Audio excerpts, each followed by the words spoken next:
This is episode 3 of Crash Course, where we look at your crashes, not for entertainment purposes, but to try and help you guys out. I'm going to take a real detailed look at them in slow motion, see if there's any reason why you fell off, and hopefully to try and avoid them.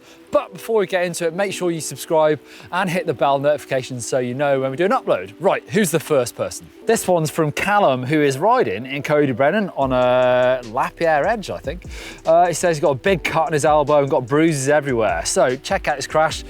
It looks like Callum just hits that roller and pulls up really hard and basically jumps to flat. So there's a time and a place for jumping and making sure that you're gonna land somewhere nice, because what Callum does, lands completely flat and has a big old crash on hard ground. So that looks like it was painful. So in that case, what I'd have done is just soak that roller up, because you need somewhere nice to land. And if you land in a hole or an upslope, you can have a pretty bad crash. Right, this one's from Bastian, who's riding in Slinersand, which sounds cool.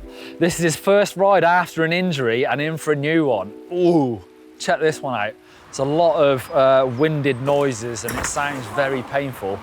It looks to me like you're just going slow off that drop off. So the front wheel is gonna drop. So this is where you need a good, basically, get that front wheel unweighted. So a nice manual, and it looks like you really pull. If you slow motion this, there's like a big pop as you go off that drop off, and you do go a little bit sideways, and because you sort of go off the edge of the track as well, you see when that front wheel lands a bit sideways, it just loses grip and down you go like a big sack of spud. So that one looked like it's painful. So my advice would be to try and go a little bit quicker if you can. That means the front wheel isn't going to drop as hard as it did. And also just try and learn that manual technique so you're right at the back of the bike when going off the drop off. The big difference with using a manual, so using your weight to lift the front wheel, is that when you go to the back of the bike, basically your arms extend, so they should stay straight. And that means that the bars won't twist because your arms are straight. If you've popped and pulled with the arms, then you can get that wrong sometimes, and that's where things start to go sideways, because you don't always judge the pull with the arms exactly the same. But if you're doing a manual, front wheel should stay straight and should keep your balance. Check this one out, this is a biggie. This is Mike, who's riding a Trek Remedy 8 at Windhill, our local bike park. He's trying to boost the step up. I know the jump well. It's a big old jump, it's fast into it, and he got bucked and landed on his face. Injury is a bruised penis and sore ego. Ow. That doesn't sound great. So what you can see is actually Mike gets bucked. We've talked about this quite a lot. So hits a takeoff and everything starts going forward. That can happen with full suspension bikes. There can be a few reasons for this. Sometimes if you've got the rebound set up really fast on your shock and you don't pump in hard enough, when you hit a takeoff, it's then going to want to bounce you up and over. In this case, I think it's because Mike is pedaling really close to takeoff, which you have to do. It's quite hard to clear this jump, so you have to go really fast. But I think Mike doesn't quite get the time to set up and push into takeoff because he's pedaling really close to it. All the weight then goes into the rear shock and then boom, up and over.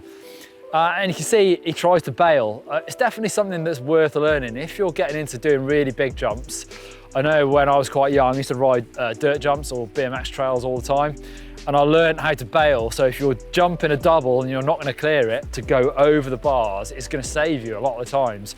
You see Mike does it, but actually he gets his foot caught as he goes over, so he doesn't let go of the bars early enough, and that's what causing the problems. That's why he smashes into the bike.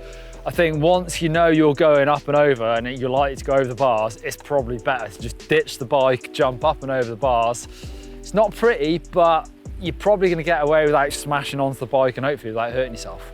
This one's from Ben, who's riding a Voodoo Bazango in Leeds, and he says, that went well. Well, it's a bit like the first video from Callum, just going too fast for the trail, and when you really need to soak that jump up, stay in control, you launch it. I mean, this is quite a good example. It's a really fast roll into this jump, and this side of it, it's quite a small jump for the speed. However, you have got a big, nice landing, so you can afford to overshoot this a little bit.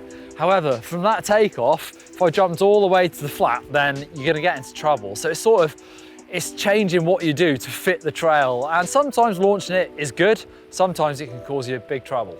Also, you can see when you're launching it, all the weight is going towards the front wheel. So when you land on the flat, all that weight is going boom, big old crash.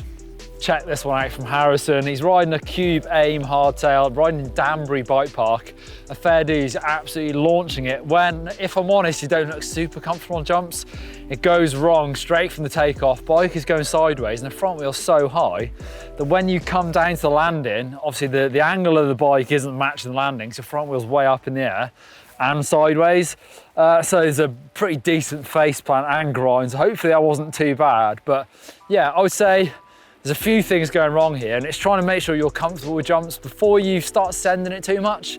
I mean, there's definitely an argument for, you know, doing big jumps is sending it to learn quick, but if you're not quite comfortable, things can go wrong like we saw there, and it can be pretty painful. So get super confident on smaller jumps first with making the bike go up into the air. So this is all right, preloading the bike into the takeoff and getting a nice bit of air. So you're actually promoting the bike up and into the air. You're not just hitting the takeoff and hoping it works. You've really got to get used to making the bike go up into the air. And if you're doing that right by sort of pumping and then getting back, your weight should stay in the middle of the bike basically.